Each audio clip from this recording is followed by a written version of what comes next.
Hello guys, so in this tutorial I'm going to show you how to create a tracker, and you can use that tracker to track a mask. And we are also going to do things like change the color of the mask. So if I go over here and here where I have the color corrector, I'll bring back the inspector and just drag this down a bit, and I can just zoom in on this. You can see we can change the color of our mask. Let's just giving a second to load here. And sorry, it's not connected, so I'll just connect that. And now you can see we have a purple mask, we have a orange mask, a yellow mask, a cyan mask, basically using the color corrector to change the color of the mask. And it's also basically tracking, so we're actually following the path of this mask using a point tracker. That's how we're doing that. We're using a point tracker to do that, and this is the tracker. We're using it to track the object, and we can even do something like add this to a logo. So I'll just get rid of this node here, and let's say we have a heart logo, so I'll just drag this and connect that to the tracker. And now we can see that this tracker is following the object, is sticking to this, and you can basically use this to stick objects to your forehead, add augmentation to your face, basically add your logo and all that. So let's look at this breakdown, and I'll show you how to recreate this. So we are on the edit page. So what I want to do is to just bring in a new clip, and I'll just create a new timeline and then use that timeline. So we're in the media pool. I'll just right click timelines, create a new timeline, and I'll call that tracker underscore new. And this is going to be a blank fresh timeline. I'll reset the workspace. So I'll go to UI layout and reset the UI layout, so we are all on the same page. Now we have a timeline. We need to bring in our clip. So I'll just look for this clip where I'm just moving this object, place it here. I don't need the audio, so I'll select this. I can alt click and hit Control X to delete the audio part. And what I'll do is just look for a nice part in this clip where I am just moving the object. I think I'll just move that like so. I just want to make sure it's, yeah, this is good from this point to this point, like that. So I'll set this as the in point. I'll slice that part, and then when my hand is going down, like that, I'll set that as the out point. I believe I have other, I think this might be much better here. So I'll slice that and then go forward just a little bit, like so, and also slice that. So that's what I'm going to be using. So I'll delete here and click the ending and delete the ending. And just like that, I have a nice little clip. I've also optimized this clip. Basically, I right clicked on the clip and went to proxy media and said generate proxy media. And then what I can do is to head over here where it says proxy, and I can set the proxy size, or else it's going to use the original clip. So with this, I'll just play this and see. All right, this is a good frame. It's not really much. So I'll right click and I'll say open in Fusion page. So this is going to open this in the Fusion page. So the first thing we want to do is to track this object. And to do that, we're going to hit Shift Spacebar, and I'll just type tracker, that's TRA, and I'll just add this here. So now I'm telling it to track, but it needs a media to track. So one trick to connect any node between two nodes is to hold shift, drag it. When the line becomes the orange and yellow line, release that. So now our tracker is in between our media in node and our media out node. So we're good with that. Just grab a sip of water. All right, so with that out of the way, what we want to do now is to add points. So I have the object shaped like this. What I want to do is to add a point here and a point here to track the object's position when it's moving. So what I need to do first is, it has actually automatically created a point here. I'll drag it here and click on this top left corner. I think I might need to zoom in, so I'll just drag this down a little bit. And I'll just use the hold control and use the middle mouse button to zoom in. And this cross here the cross is where that corner is. So this is where it is. So I'll click on point again to add a second point. It's actually there, but we can't see it. It's at the top. So I'll just click this top left corner till it becomes white and just drag that and select the second point, which is somewhere just underneath here. So with these 2 points, what we want to do now is to track forward and track backwards, right? So we can click on the operation and we can actually change that later on. But first thing we want to do is just track this movement. So to do that, simple, just in between under the tracker, on the tracking, click track forward, then reverse. So if I click on that, it's going to track our clip towards the right. You can actually see where my pink mouse cursor is. It's going to track that to the right. And then once it's done, it's going to reset it back to frame 10 and then track to the left. And basically, when this is done, it's going to create points and we'll actually see those points visibly. So now I'll just, go back to over here, select our tracker.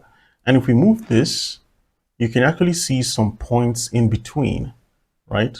So it's actually showing us that on each frame, we actually have data that is that is holding this tracking point here and here. And basically by moving this, we're actually following the path of this object. Now, this is powerful because with this, the tracker can accept a mask and then we can use that mask to do a lot of things. We can bring in a logo like we saw in the example. We could, add a lot of things. So let's first create a shape and then attach that shape to this object. And let's see if that shape is going to follow that object. But before we do that, let's go to the tracker operation. So here under operation, it's actually set to none now. So it means it's tracking that data, but you can't really do any operation if you add any object on it. So here I'm going to click on match move because I want an object, a mask, to match the movement of this object.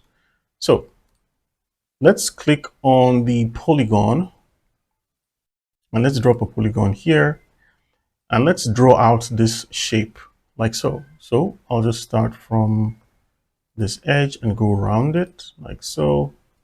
Doesn't have to be perfect, just a little shape like that. That's it. If you're like me and you like to adjust things, you can always go over to this Bezier handle and just drag things around. But honestly, there's really no point doing that. We're not looking for something perfect like that. And if we move this, we can actually see what's going on here. So it's not really following that tracking position. So let's go over here. So now that we have this shape, let's fill this shape with a background object so we can see the object visibly. So here, let's add a background node like that. And let's set this color to any color. I'll just set it to red like that. And I'll get rid of this. I'll pass this background node into the background node mask and click left so we can see that shape. And let's connect that to the tracker. And let's try and move this around. Now we can see our object is following that object's path. Now this mask is not really aligning because I didn't create it at that specific point. So what I can do is to add a transform node on this polygon. It's going to reset everything. Let's add it here. And then we can just set this over here. And let's play this clip now. And if I zoom out just a little bit, not too much, like that. All right. So we can actually see this object is following the path like there. It's actually following this mask. If we had a longer video and the object was moving, we actually see that it's following this object. So that's the basis of, simple tracking. That's the basis of tracking. Now, there's another nice little trick where if you want to, if we click on the tracker and get to the operation here, We can use things like corner positioning or perspective positioning, but I just want to leave this on the basic tracker. So let's go ahead and see how we can track a shape. Once we have the tracker, we can just bring in anything. So let's change this to a heart shape. So I'll open the media panel and dragging this heart so that this heart is now a media object.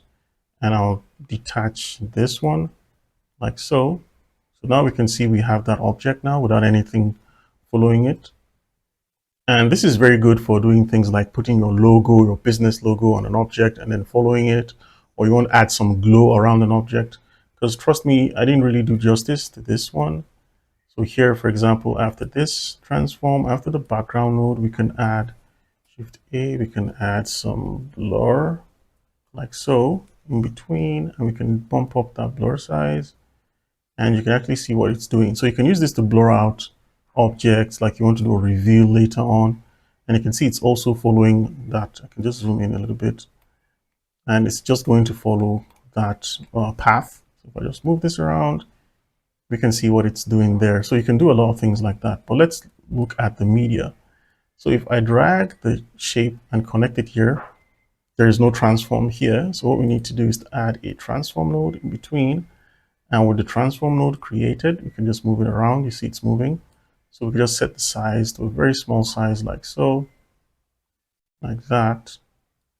Add a little bit of angle rotation. I'll just drag this to about negative and then place it just right here. And then let's rotate that a little bit.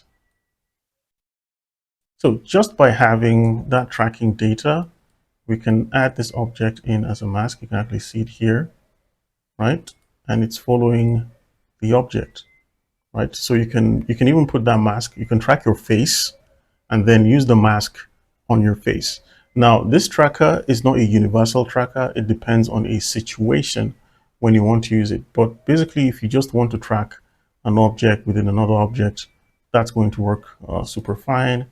To make this more realistic, we can add a little bit of things here. Let's look for a let's add a blur. A blur always helps. I'll just add a blur here and then hold shift and drag this in between. It's blue. May need to zoom in here. There we go. And then release that. And I could just blur out this edge here and increase the blur size like that. That just adds a little bit of motion blur because if an object is actually moving, you don't expect to see it, you know, perfect like that. So basically, that's how you can use the point tracker. Now we have the planar tracker, but this is just a simple example on how you can add an object on another object when you're tracking it. So yeah, that's it. That's how you use the point tracker. Very fun tool. So see you guys in the next tutorial.